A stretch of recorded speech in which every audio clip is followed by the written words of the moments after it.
¿Saben qué día es hoy? Además de ser 16 de noviembre y muy coincidencialmente con el tema que vamos a hablar hoy, hoy es el Día Internacional de la Tolerancia. Hoy, justamente hoy, 16 de noviembre, hace más o menos unos 20 años, la UNESCO declaró el Día Internacional de la Tolerancia con un propósito que tiene muchísimo peso y es evidenciar que la tolerancia es una herramienta no solo de transformación social, sino también de transformación política, cultural, económica y global. También lo hizo para evidenciar que hay un problema que a la sociedad le está costando trabajo resolver, pero que si lo llegara a lograr, le daría un viro al timón y a la dirección en que nos dirigimos como sociedad en este momento. Ahora, un poco lo irónico es que seamos una sociedad tan terca en hacer lo malo que se tengan que inventar un Día Internacional de la Tolerancia para recordarnos que tenemos que ser tolerantes. Y esto en gran medida se debe a que le damos mayor valor a lo malo que a lo bueno. En el ser humano está más arraigado lo malo que lo bueno.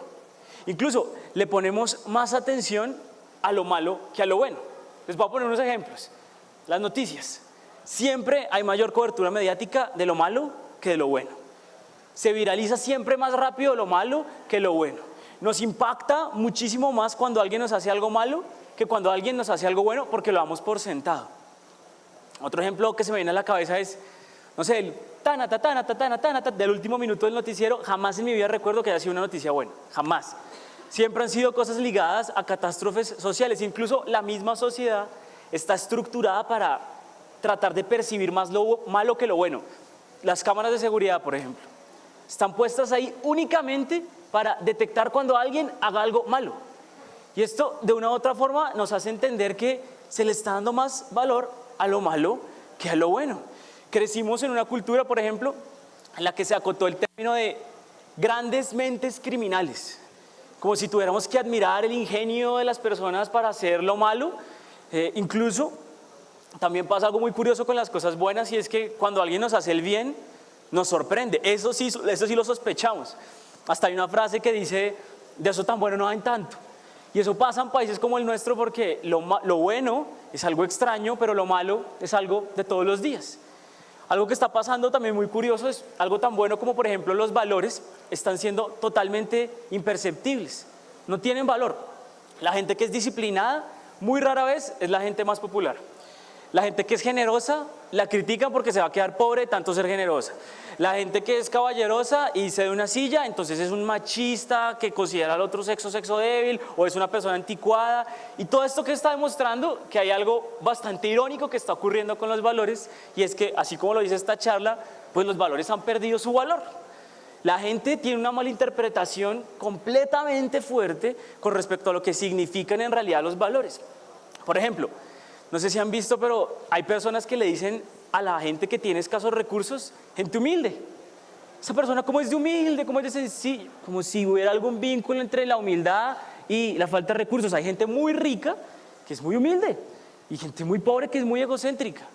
¿Por qué pasa esto? Porque evidentemente hay una malinterpretación de lo que significan los valores, y eso invisibiliza el poder que tienen estos principios para poder transformar la sociedad. Ahora, así como les ponía estos ejemplos, hay otro muy vivido en países como el nuestro y en Latinoamérica, y es la honestidad. En Colombia, sobre todo, quien es honesto es poco avispado.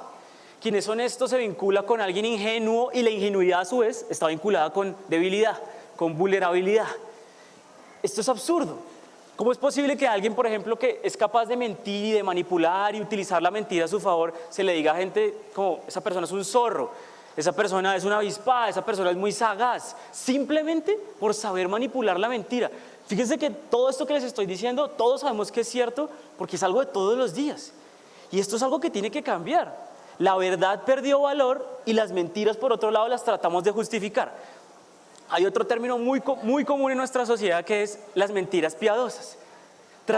Fíjense que las mentiras piadosas es la forma en que la gente trata de justificar algo que está mal como si fuera algo bueno. Las mentiras piadosas no son buenas, son mentiras, son malas. Pero a la sociedad le cuesta trabajo identificar lo bueno y sí le encuentra utilidad a lo malo. Por eso estructura elementos como las mentiras piadosas. Ahora, ¿qué está pasando? Que también crecimos en una cultura de el vivo vive del bobo. Y este es un pensamiento que le ha hecho muchísimo daño a nuestra cultura en Latinoamérica. porque es algo que incluso los papás le enseñan a sus hijos, a ponerle el codo a la persona que está al lado para tratar de llegar un poco más lejos. Y esto se volvió algo normal. Y aquí entro un poco al núcleo y al corazón de lo que les quiero decir. No es normal vivir en una cultura del vivo vive del bobo. Así sea tan frecuente y para nosotros sea tan habitual, eso no es normal. Lo malo no es algo normal. Nosotros, por ejemplo, aprendimos a vivir en un país que tiene guerra y nos acostumbramos a vivir en eso. Sabíamos que no podíamos viajar por carretera porque era peligroso y todo esto de una forma u otra se volvió normal porque es algo de todos los días. Prendíamos los noticieros, veíamos cómo hombres le pegan a mujeres, como adultos violan a niños y ya no nos sorprende tanto como al principio porque es algo frecuente, porque es algo normal. Pero eso no quiere decir que deje de ser malo. Y este es un poco el asunto que quiero traer hoy acá. Tenemos que tratar de visibilizar más lo bueno, de recompensar más lo bueno, de dejar de dar por hecho que vivimos en una sociedad en donde lo malo es algo normal y tratar de darle un viro diferente a la sociedad en la que estamos viviendo. Es absurdo pensar que en 5 o en 10 años, simplemente porque el tiempo va a pasar, la sociedad va a avanzar. O sea, no porque crezca el PIB y haya mejor inversión extranjera y se mejoren las vías, la sociedad va a ser mejor. La sociedad está estancada éticamente y moralmente. Y ahorita más adelante lo vamos a confirmar. Entonces, ¿esto qué quiere decir? Que tenemos que empezar a reinterpretar lo que significa el desarrollo. El desarrollo no son edificios más tecnológicos. El desarrollo en realidad son personas que tengan una ética capaz de mitigar la corrupción, por ejemplo. De que sirve que haya muchos recursos y hay gente que los utiliza de manera deshonesta. Ahora, ¿por qué esto está impidiendo el desarrollo social? Porque hay gente que todo el tiempo se está repitiendo esto. Lo más importante en mi vida es alcanzar el éxito profesional. Esto es una realidad. Si yo le pregunto a este personaje que está acá quién es, él me va a decir, yo soy profesor. Y si yo pregunto allá quién eres tú me dices que eres médica o eres maestra o lo que sea. ¿Por qué? Porque nuestra profesión se volvió nuestra identidad. La gente por eso le dedica tanto tiempo a estructurar un buen proyecto profesional, porque sabe que de una u otra manera ahí está estructurada su identidad. Y esto es muy grave, porque Colombia está exportando tremendos profesionales, pero pésimas personas. Yo conozco tremendos profesionales y pésimas personas.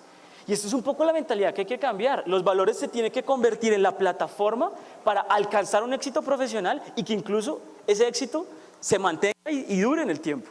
Se trata un poco de valorar más el bien. Yo les boto una pregunta que a mí incluso todavía me cuesta trabajo responder y es, si la honestidad fuera mejor recompensada socialmente hablando, ¿ustedes creen que habría corrupción? Si la honestidad fuera mejor recompensada socialmente, ¿existiría la corrupción? La respuesta evidentemente es no. Pero ¿qué pasa? La gente que es corrupta le encuentra mayor valor a ganar pesos por debajo de cuerda que a ser públicamente honesta. Y eso es culpa de la sociedad. Porque premiamos más la gente que puede vivir muy bien, así sea de forma deshonesta, que no tener mucho, pero ser honesto. Y esto es un problema de percepción social y de lo que premiamos y de lo que no premiamos.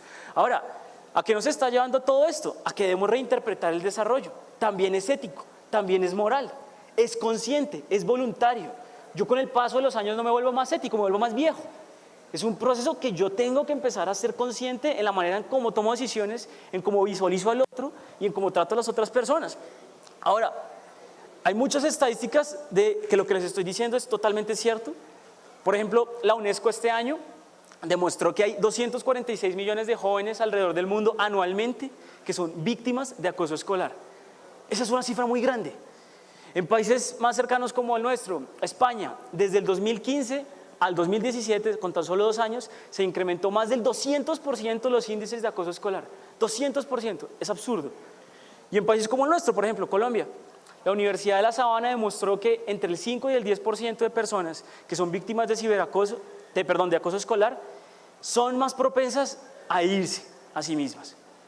¿Por qué les digo esto? Porque estas cifras reflejan que aunque hay cada vez más avance tecnológico y las ciudades aparentemente están más desarrolladas, están en un declive moral y ético tremendo, que son analfabetas éticamente y que en realidad lo que tenemos que tratar es de revertir esto para que la sociedad en realidad avance, haya una inteligencia social. Las Smart Cities hoy las titulan únicamente por términos tecnológicos, pero en realidad debería haber Smart Cities vinculadas también a gente que tiene una inteligencia social y que piensa en los otros. Con esto quiero cerrar. ¿A qué reflexión quiero llevarlos? A que hay que reconectarse con una palabra que es muy sencilla, pero al mismo tiempo muy grandota, y es empatía. La empatía y simple empatía es algo muy difícil de lograr y tiene 3 niveles de profundidad. El primero es la empatía básica, la empatía cognitiva, que es cuando yo logro pasar por mi cabeza los pensamientos que tiene otra persona en un momento dado. Por ejemplo, cuando usted está caminando por la calle o va en su carro y se le acerca una persona y le pide una moneda, y usted tiene la capacidad de al menos pensar lo que esa persona piensa cuando llega a su casa y no tiene una mogolla, un pan o algo que darle a su familia. Cuando uno logra visibilizar ese pensamiento, ya hay un tremendo terreno ganado. Lo que pasa es que muchas veces ese pensamiento no llega. Ahora, hay un nivel de empatía más profundo y es la empatía emocional. Y la empatía emocional, no sé si les ha pasado, pero a mí sí, y es cuando estoy hablando con otra persona que está viviendo una realidad muy cruda, una situación muy vulnerable que yo quizás en algún momento viví. Y esa persona no tiene que utilizar palabras para explicarme lo que está viviendo porque yo ya sé lo que está viviendo, yo lo siento, yo ya estuve ahí. Y ahí hay un nivel de empatía aún más profundo. Pero el tercer nivel de empatía y el más fuerte, y ya con esto cierro, es la empatía práctica. Y es cuando yo ya sé lo que estás pensando, siento lo que estás sintiendo y hago algo, lo materializo para ayudarte. El gran problema es que en Colombia todos sabemos que algo está mal, no hacemos nada, sentimos que algo está mal y no hacemos nada. O sea, la empatía nunca se cierra. Y ser empático en realidad es el primer escalón para aplicar todos los valores. Si yo soy empático, me va a ser mucho más fácil ser honesto, honrar a otra persona, servirla, serle tolerante. ¿Por qué? Porque la valoro. Y ese es justamente el cierre de la charla. Al principio hablábamos de que los valores habían perdido su valor. Bueno, hay una única forma de recobrar ese valor y es visibilizando, descubriendo y apreciando el valor que tiene la persona que tienes justamente sentada al lado. Eso es todo. Muchísimas gracias.